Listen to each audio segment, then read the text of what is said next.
Hello guys, എല്ലാവർക്കും നമസ്കാരം. എൻ്റെ പേര് രാഹുൽ. എല്ലാവർക്കും ഡ്രീം കോഡേഴ്സിലേക്ക് സ്വാഗതം.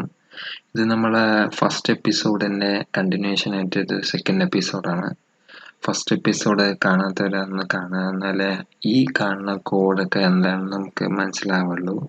സോ നമ്മൾ സെക്കൻഡ് എപ്പിസോഡിൽ കിടക്കുമ്പോൾ നമ്മൾ ഇനി കുറച്ചും കൂടി ഡെപ്തായിട്ട് നമ്മൾ പാരഗ്രാഫ് ടാഗ്, പിന്നെ ടെക്സ്റ്റിനെ സ്റ്റൈൽ ചെയ്യുന്ന കുറച്ച് ടാഗ്സ്, പിന്നെ ഹോറിസോണ്ടൽ ലൈൻസ് എങ്ങനെ ക്രിയേറ്റ് ചെയ്യാം, അങ്ങനെയുള്ള കാര്യങ്ങളിലൊക്കെ ആയിരിക്കും ഇന്നത്തെ വീഡിയോ നമ്മൾ പറയാൻ പോണത്.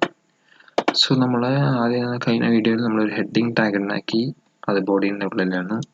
ഇനി നമുക്ക് ഹെഡിങ് ടാഗ് സെപ്പറേറ്റ് ചെയ്യണം. അപ്പോൾ ഒരു HR പറഞ്ഞൊരു ടാഗ് യൂസ് ചെയ്ത് അതായത് നമ്മൾ സേവ് ചെയ്യുന്നതിൽ ഒരു ഹോറിസോണ്ടൽ ലൈൻ നിങ്ങൾക്ക് കാണാൻ പറ്റും. അതിനാണ് നമ്മൾ HR ടാഗ് യൂസ് ചെയ്യുന്നത്. പിന്നെ നമ്മൾ ശ്രദ്ധിച്ച HR ടാഗിന് ക്ലോസിങ് ടാഗ് ഇല്ല. അതും ഇതേപോലെ ഒരു HTML ഫയൽ ഒരു ഫീച്ചറാണ്. HR ടാഗ് നമുക്ക് ക്ലോസിങ് ടാഗ് ഇല്ല. പിന്നെ HR ഹോറിസോണ്ടൽ ലൈൻ ആയതുകൊണ്ട് അതിൻ്റെ ഇടയ്ക്ക് ലൈൻ ടെക്സ്റ്റ് ഒന്നും ഇല്ലാത്തതുകൊണ്ട് പിന്നെ HR മാത്രം ടൈപ്പ് ചെയ്യുള്ളൂ. സോ ഇനി അതിൻ്റെ ഇടയിൽ നമുക്കൊരു പാരഗ്രാഫ് വേണം, ഒരു കണ്ടന്റ് പാരഗ്രാഫ്. അപ്പോൾ പാരഗ്രാഫ് ടാഗിന് ക്ലോസിങ് ടാഗ് ഉണ്ട്, അത് എനിക്ക് അവിടെ തന്നെ വന്ന് മനസ്സിലാവും. അതാണ് ഈ സോഫ്റ്റ്വെയറിൻ്റെ ഒരു ഗുണം. നമുക്ക് ഏതൊക്കെ ടാഗ് ക്ലോസ് ചെയ്യാനുണ്ട്, ഏതൊക്കെ ടാഗ് ക്ലോസ് ചെയ്യേണ്ട തന്നെ അവർ പറഞ്ഞുതരും. സോ നമുക്കിതിലൊരു ചെറിയൊരു പാരഗ്രാഫ് ടൈപ്പ് ചെയ്യാം. Welcome to AVR Studios. All are welcome. All are welcome. All are welcome type ചെയ്തു. പിന്നെ this channel contain WhatsApp status videos and new cover songs and more tutorials like Photoshop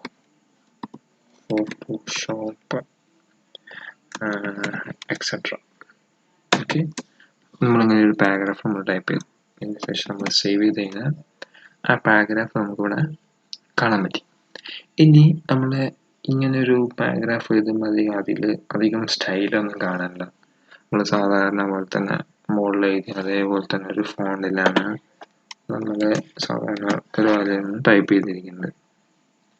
so അത് മാറ്റി നമുക്ക് കുറച്ചും കൂടി attractive ആയിട്ടുള്ള ഒരു design രൂപത്തിലേക്ക് കൊണ്ടുവരണം. പറഞ്ഞാൽ ഹെവി ആയിട്ടുള്ള ഡിസൈനൊന്നും സാധാരണ ചെയ്യുന്നതൊക്കെ അതിന് CSS ഹെൽപ്പും കൂടി വേണം. പക്ഷെ എന്നാലും പരമാവധി നമുക്ക് ശ്രമിക്കാം. AVR ക്യാപ്സിൽ കൊടുക്കാം, സ്റ്റുഡിയോസ് എന്നായിരിക്കും. ഇനി AVR സ്റ്റുഡിയോ നമ്മളെ ഇതിൻ്റെ ചാനലിൻ്റെ നെയിമായിട്ട് നമുക്ക് ബോൾഡായി കാണണം. അപ്പോൾ ഈ ടാഗിൻ്റെ ഇടയിൽ വെച്ച് നമുക്ക് ബോൾഡ് ആക്കണമെങ്കിൽ നമ്മൾ B ടാഗ് പറഞ്ഞൊരു ടാഗ് യൂസ് ചെയ്യണം. അത് നമ്മൾ ഓപ്പണിങ്ങും ക്ലോസിങ്ങും തന്നെ വേണം.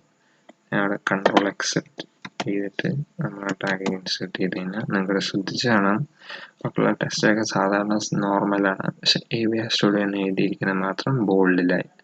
സോ അതാണ് ഈ B ടാഗിനെ കൊണ്ട് ഒരു ഗുണം. അതിനുശേഷം നമുക്ക് പിന്നെ this channel contain WhatsApp status എന്നൊക്കെ പറഞ്ഞിട്ടുണ്ട്. ലൈക്ക് ഇനി ഫോട്ടോഷോപ്പിൻ്റെ അടിയിൽ ഒരു ലൈൻ വേണം. ഫോട്ടോഷോപ്പ് എന്നൊക്കെ എടുത്തറിയണ്ടേ. അപ്പോൾ ഈ ലൈൻ അണ്ടർലൈൻ വേണം ഫോട്ടോഷോപ്പിൻ്റെ ഇടയിൽ. അപ്പോൾ സിമ്പിളായിട്ട് നമുക്ക് U പറഞ്ഞ ടാഗ് യൂസ് ചെയ്യാം. U stands for underline. അതേ പരിപാടി തന്നെ നമ്മളിവിടെയും ചെയ്തു. സേവ് ചെയ്ത് കഴിഞ്ഞാൽ നമുക്ക് ഫോട്ടോഷോപ്പിൻ്റെ ഇടയിൽ ഒരു അണ്ടർലൈൻ കാണാൻ പറ്റും.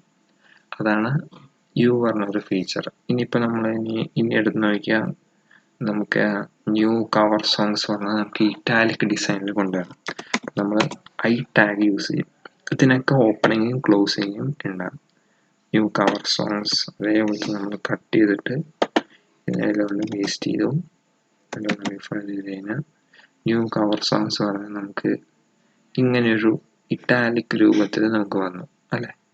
ഇനി കുറച്ചും കൂടി ഒന്നുകൂടി ഒന്ന് പുട്ടപ്പ് ചെയ്ത് ചില വേർഡ്സ് ക്യാച്ചിയായി കാണാൻ വേണ്ടി നമ്മൾ EM ടാഗ് യൂസ് ചെയ്യും. അത് പറഞ്ഞാൽ എംഫസിസ് ടാഗ് എന്ന് പറയും. എന്ത് ടാഗാണ്? എംഫസിസ് ടാഗ് എന്ന് പറഞ്ഞാൽ നമ്മൾ ഈ ഒരു ടാഗ് ആ ഒരു ലെറ്ററിനെ എംഫസൈസ് ചെയ്യും. നമുക്ക് നോക്കിക്കഴിഞ്ഞാൽ അറിയാൻ പറ്റും എന്താ വ്യത്യാസം വരുന്നത്. സേവ് ചെയ്തു.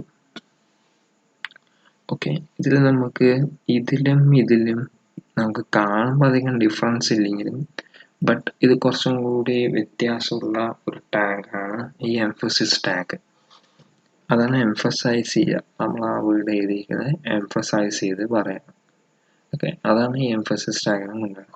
ഇനി ചില നമ്മളെ വെബ്സൈറ്റ്സിലൊക്കെ നോക്കിയാൽ, ഇപ്പോൾ കെമിസ്ട്രീൻ്റെ വെബ്സൈറ്റ് നോക്കിയാൽ അതിൻ്റെയൊക്കെ വേർഡിൻ്റെ മുകളിൽ H2SO4 O2 HO2O എന്നൊക്കെ എഴുതുമ്പോൾ നമുക്ക് അതിൻ്റെ അടിയിൽ സബ്സ്ക്രിപ്റ്റും സൂപ്പർ സ്ക്രിപ്റ്റും നമ്മൾ എഴുതുമ്പോൾ മുകളിൽ എഴുതും ചില വേർഡ് താഴെ എഴുതും. അതിനെ യൂസ് ചെയ്യുന്ന ഒരു ടാഗാണ് ഇപ്പം ഞാൻ എക്സാമ്പിളിൽ താഴെ കേട്ടോ. ഇത് ഇതിൽ കൂടുതൽ നമ്മുടെ വെബ്സൈറ്റിലല്ല, എന്നാലും ഒരു ടാഗ് നമ്മൾ സബ്സ്ക്രിപ്റ്റും സൂപ്പർ സ്ക്രിപ്റ്റും നമ്മൾ വെബ്സൈറ്റിൽ ഒരു ടെക്സ്റ്റിന് ആഡ് ചെയ്യണം പറഞ്ഞാൽ എന്തൊക്കെ ചെയ്യണം. ഇപ്പം ഞാൻ ഇവിടെ ഇതേപോലെ തന്നെ സിമ്പിളായിട്ടൊരു മറ്റൊരു പാരഗ്രാഫ് ടാഗ് ഓപ്പൺ ചെയ്തു. അതിൽ നിന്ന് H2O ക്യാപ്ചർ കൊടുക്കാം. H2O എന്ന് ടൈപ്പ് ചെയ്തിട്ട് സേവ് ചെയ്യും. അപ്പോൾ നിങ്ങൾക്ക് ഇവിടെ കാണാൻ പറ്റും H2O എന്ന് ഇങ്ങനെ എഴുതിയിരിക്കും. സാധാരണ നമ്മൾ എഴുതുമ്പോൾ H2O ഇങ്ങനെ 2 കുറച്ച് താഴെയല്ലേ വരിക. കാരണം സബ്സ്ക്രിപ്റ്റിലാണ് നമ്മൾ 2 കാണുക. അതല്ലെങ്കിൽ സൂപ്പർ സ്ക്രിപ്റ്റിലാക്കി ആക്കാം. കൂടുതൽ ഇങ്ങനത്തെ കെമിസ്ട്രി വാക്കുകൾ വരുമ്പോഴേക്ക് ഈ സബ്സ്ക്രിപ്റ്റും സൂപ്പർ സ്ക്രിപ്റ്റും യൂസ് ചെയ്യാം. അപ്പോൾ നമുക്ക് ഈ 2 മുകളിലാണ് വരുന്നത് അല്ലേ.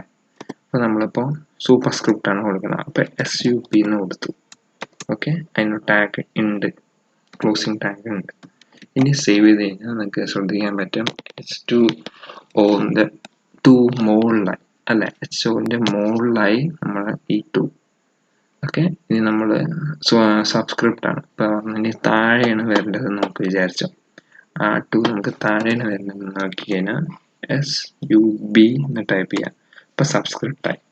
ഇത് നിങ്ങൾ സേവ് ചെയ്ത് നോക്കി കഴിഞ്ഞാൽ H2O ഇതാണ് കറക്റ്റ് ഫോർമാറ്റ്. നമ്മൾ താഴെയാണ്. ഇന്ന് H2ൻ്റെ കേസ് നമ്മൾ താഴെയാണ് നമ്മൾ 2 വന്നിരിക്കുന്നത്. ഇത് നമുക്ക് കുറച്ചും കൂടി അട്രാക്റ്റീവ് ആയിട്ടുള്ള ലുക്ക് കിട്ടും. നമ്മളിപ്പോൾ സാധാരണ വല്ല കെമിസ്ട്രി ഓറിയൻ്റ് ആയിട്ടുള്ള സൈറ്റ്സ് ഒക്കെ തുടങ്ങിക്കഴിഞ്ഞാൽ അതിൽ നമ്മൾ പാരഗ്രാഫ് ടൈപ്പ് ചെയ്യുമ്പോൾ നമ്മൾ ഈ സൂപ്പർ സ്ക്രിപ്റ്റും സബ്സ്ക്രിപ്റ്റും യൂസ് ചെയ്യും ഇങ്ങനത്തെ ഉള്ള കാര്യത്തിൽ. ഇല്ലെങ്കിൽ നമ്മുടെ ലോഗോയിലെ AVR സ്ക്വയർ സ്റ്റുഡിയോസ് എന്നൊക്കെ പറയുമ്പോൾ നമ്മൾ 2 or 4 എന്ത് വേണേൽ നമുക്ക് ആ സബ്സ്ക്രിപ്റ്റ് നമ്മൾ ടൈപ്പ് ചെയ്ത് കഴിഞ്ഞാൽ അതവിടെ കാണിക്കും. സബ്സ്ക്രിപ്റ്റാണ് സബ്സ്ക്രിപ്റ്റ്, സൂപ്പർ സ്ക്രിപ്റ്റാണ് സൂപ്പർ സ്ക്രിപ്റ്റ്. അതാണ് മറ്റൊരു ഡിസൈൻ എലിമെന്റ് നമ്മുടെ ഇതിൽ കാണുന്നത്. അത് നമുക്ക് മനസ്സിലായിരിക്കുന്നു. ഇനി ഇതേപോലെ നമ്മൾ ഒരു HR ഇങ്ങനെ ക്ലോസ് ചെയ്ത് കഴിഞ്ഞാൽ ഒരു ചെറിയൊരു സെക്ഷൻ നമ്മൾ കംപ്ലീറ്റ് ചെയ്തു നമ്മുടെ ഒരു വെബ്സൈറ്റിൻ്റെ. നമ്മളിതിൽ ഹെഡിങ് പഠിച്ചു ഫസ്റ്റത്തെ ട്യൂട്ടോറിയൽ. സെക്കൻഡ് ട്യൂട്ടോറിയൽ പാരഗ്രാഫിൻ്റെ ക്രിയേഷൻ പഠിച്ചു. അതിന് ശേഷം നമുക്ക് 2 ഹൊറിസോണ്ടൽ ലൈൻസ് ക്രിയേറ്റ് ചെയ്യാൻ പഠിച്ചു. പിന്നെ സബ്സ്ക്രിപ്റ്റും യൂസ് ചെയ്യുന്ന രീതി മനസ്സിലായി. സബ്സ്ക്രിപ്റ്റ് പറഞ്ഞാൽ എങ്ങനെ യൂസ് ചെയ്യുന്നുണ്ട്, സൂപ്പർ സ്ക്രിപ്റ്റ് പറഞ്ഞാൽ എങ്ങനെ യൂസ് ചെയ്യണം, അങ്ങനത്തെ ഉള്ള കാര്യങ്ങളൊക്കെ നമ്മൾ ഈ ഒരു ഏരിയയിൽ നമ്മൾ ഫുള്ള് കംപ്ലീറ്റ് ചെയ്തിട്ടുണ്ട്. സോ അത്രയ്ക്ക് തന്നെയുള്ള ഈ വീഡിയോ. ഈ വീഡിയോയിൽ വല്ല ഡൗട്ട് ഉണ്ടെങ്കിൽ കമൻറ്റ് ബോക്സിൽ ടൈപ്പ് ചെയ്യാം, ഞാൻ അത് റിപ്ലൈ ചെയ്യുന്നതായിരിക്കും. സോ ഈ വീഡിയോ എല്ലാവർക്കും ഇഷ്ടപ്പെട്ടെന്ന് വിചാരിക്കുന്നു. ഇഷ്ടപ്പെട്ട ലൈക്ക് ചെയ്യുക, സബ്സ്ക്രൈബ് ചെയ്യുക, ആ ബെൽ ബട്ടൺ അമർത്തുക. അപ്പോൾ വരുന്ന വീഡിയോസിന് നോട്ടിഫിക്കേഷൻ അപ്പോൾ തന്നെ കിട്ടി നിങ്ങൾക്ക് ആ വീഡിയോ വാച്ച് ചെയ്യാനുള്ളത് വരും. സോ അത്രയൊക്കെ ഉണ്ടോ. See you guys in the next video. Until then, bye.